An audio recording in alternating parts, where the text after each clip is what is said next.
Ciao ragazzi, oggi vi voglio parlare del primissimo investimento che ho fatto nella mia vita, quindi partiamo dal lontanissimo 2009 perché ero ancora dipendente in quegli anni, facevo un lavoro da sistemista presso una software house a Milano, non avevo possibilità economiche che mi consentissero di mettermi in proprio nel settore che volevo, quindi in quegli anni diciamo che apprezzavo moltissimo il settore immobiliare perché da piccolo sognavo di possedere una ruspa. Questo era un sogno che da bambino avevo e amavo moltissimo giocare con questi ruspe trattori, camion di movimentazione terra, quindi adoravo questi giochi e mi sarebbe sempre piaciuto lavorare nel settore edile, sapete, i sogni da bambini. Quindi nel 2009, dopo un 3-4 anni di lavoro da dipendente, decisi di iniziare a buttarmi nel settore imprenditoriale avendo intravisto quello che era il momento per me abbastanza particolare nel periodo lavorativo. In quegli anni mi sentivo molto stretto in quello che era il lavoro da dipendente, quindi cercavo uno sbocco imprenditoriale e decisi di buttarmi appunto nel settore che amavo, che amo tuttora, che è quello immobiliare. Allora chiesi un prestito e mi feci prestare dei soldi dai miei genitori per dare un anticipo di un appartamento, di questo appartamento che si trovava in provincia di Milano in un paesino di 5.000 anime, quindi diciamo che non era il grande investimento, ma era comunque già qualcosa per addentrarsi nel settore immobiliare, mettere un piede, anzi la punta del piede. Vi anticipo che non andò per niente bene questo investimento, o meglio, andò bene, ma per essere il primo investimento, però persi dei soldi. Il primo investimento fu questo, con un appartamentino di 2 locali, quindi erano un locale molto grande soggiorno e una cucina abitabile, più un soggiorno e un bagno, disimpegno e bagno. Una palazzina anni 80 circa, nel centro storico di questo paese che già di per sé non ha un grande appeal su quello che è il turismo o la richiesta di affitti, però aveva il suo perché, visto che è una zona abbastanza industrializzata, quindi chi veniva per lavoro, chi voleva invece trasferirsi per lavoro con la famiglia, quindi diciamo che è sempre stato affittato. Nel 2009 riuscì comunque a comprare questo appartamento con grandi difficoltà perché la prima esperienza, devo dirvi che la mia idea di acquisto non era quella che poi si è andata a concretizzare. Io avrei voluto fare un'offerta per questo appartamento che era di circa 85 metri quadrati, volevo offrire 70.000 euro, era proprio il momento successivo del crollo immobiliare, quindi mi sentivo forte del fatto che il mercato immobiliare fosse ai minimi e potevo fare un affare. Decisi di fare un'offerta a 70.000 euro con un'agenzia che non citerò perché da quel momento in poi ho messo una croce sopra, non il marchio ma la specifica agenzia con cui non ho più collaborato. Non mi accettò l'offerta, l'agenzia, non il proprietario di casa, dicendomi che 70.000 euro sarebbe stato un insulto per la proprietaria di farla più alta e mi costrinse a fare l'offerta a 195.000, con le spese arrivai a 105. Io purtroppo accettai di fare l'offerta a 95, che era ben superiore rispetto a quello che io avevo preventivato per quell'appartamento e avevo stimato per quell'appartamento, che poi si rivelò essere corretta la mia stima. Però l'errore nella giovinezza, l'errore nell'impreparazione e nell'inesperienza mi è costato. Feci la prima offerta, accettarono l'offerta perché ovviamente l'agente immobiliare sapeva benissimo qual era l'offerta da fare per loro per poter prendere una provvigione dignitosa e per il cliente che accettasse senza fare richiesta ulteriore. Questo appartamento quindi lo acquistai per 105.000 euro finito, quindi comprensivo già della parte dell'agenzia immobiliare e della parte notarile che incise parecchio perché comunque per me quei soldi erano veramente tanti. L'appartamento era da ristrutturare, adesso queste foto che vi sto mostrando sono l'appartamento già parzialmente ristrutturato, quindi già pulito da quello che era tutto il problema che si portava dietro l'inquilino precedente. Decisi poi di fare lavori minimi per potermi permettere chiaramente di fare i lavori a spese bassissime e metterlo immediatamente a rendita, perché ovviamente ora dovevo pagarmici il mutuo, non ce la facevo, stavo avviando la mia prima attività. Contestualmente dopo l'acquisto ho aperto anche la partita IVA per aprire la mia partita IVA attuale che mi porta ancora oggi a avere i migliori guadagni, i più grandi guadagni dell'azienda, no? Di tutte le aziende. Però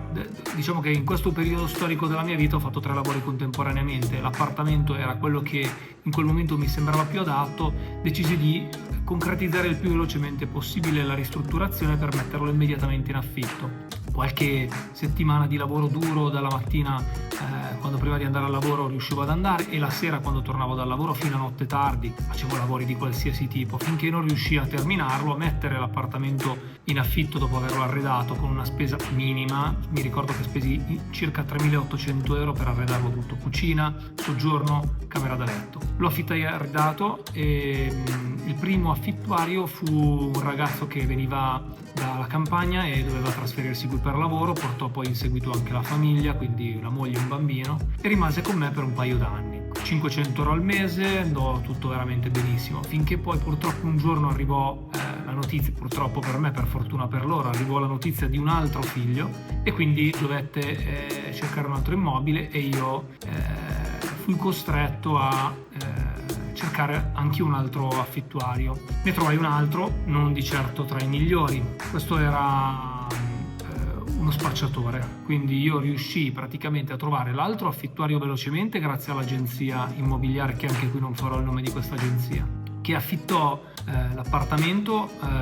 tramite la zia, che era una ultra novantenne, veramente in forma, veramente in gamba, ha sempre pagato regolare, non c'erano problemi. Però in quell'appartamento non ci andò mai la zia, ci andò il nipote, un 50enne, 60enne, non ricordo di preciso, che di lavoro spacciava, aveva il suo giro di zona, quindi vi lascio immaginare di notte cosa succedeva in quell'appartamento: gente che lanciava sassolini sulle finestre, era posto al primo piano sulla strada centro storico, quindi di grande passaggio, buttavano i sassolini sulle finestre per farsi aprire e farsi lanciare la droga, citofonavano di notte, ma gente di notte sicuramente in uno stato non eccezionale, citofonava anche per sbaglio ai vicini. Quindi ricevevo telefonate quasi tutti i giorni dai condomini che si lamentavano della situazione insostenibile. Primo perché ovviamente sapevano che si stava portando avanti un'attività di spaccio all'interno. Secondo perché non chiudevano neanche la porta di casa, dormivano per terra, facevano un casino tremendo. Quindi non fu il migliore degli affittuari, però mi pagò sempre anticipatamente tutte le rate, non mi saltò mai nulla. Tutto questo per qualche anno. Diciamo che in totale rimase affittata 4 anni pieni, per 500 euro al mese d'affitto, tolte le spese condominiali, tolta quella che è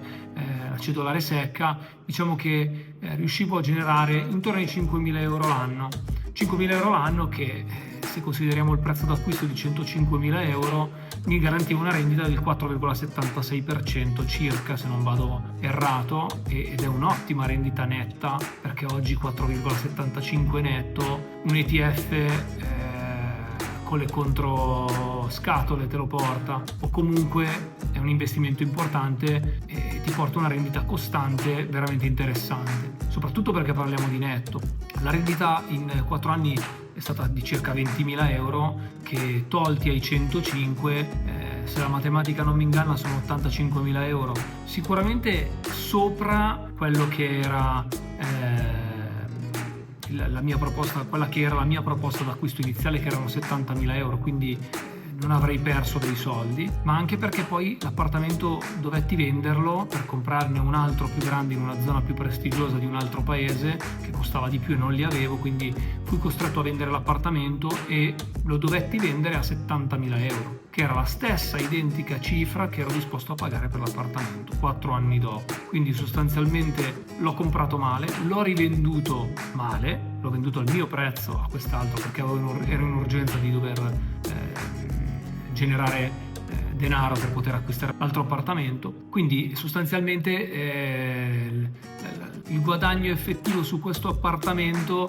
non c'è stato alla fine dei conti, però ho girato la perdita al nuovo appartamento di circa 15.000 euro, l'ho girato al nuovo appartamento che è costato 160.000 euro, quindi qualcosina in più, era un ottimo affare, giardino, piano terra, una villetta.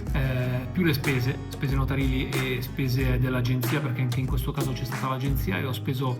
14.400 euro perché erroneamente, anche qui l'inesperienza, ho comprato casa non mettendola come prima casa ma come seconda, quindi ho dovuto pagare il 9% e non il 4% come avrei dovuto pagare o avrei potuto pagare con l'acquisto prima casa. E più c'è stata l'agenzia, quindi 14.000, 15.000 euro, ecco, sono quelle che ho speso. Il valore attuale di questo appartamento è intorno ai 215.000, quindi diciamo che sono andato ben oltre quella che era il guadagno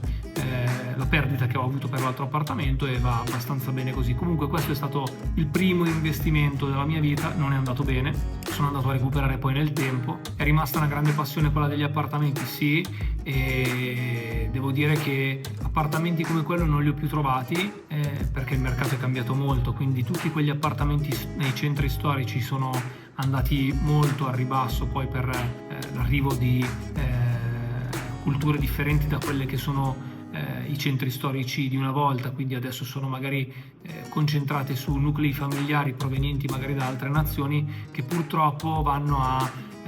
deprezzare quello che è il valore dell'immobile, non in tutti i paesi, però purtroppo nei paesini molto piccoli in provincia di Milano sta succedendo, è successo e sta succedendo tuttora questo. È la realtà, io non sono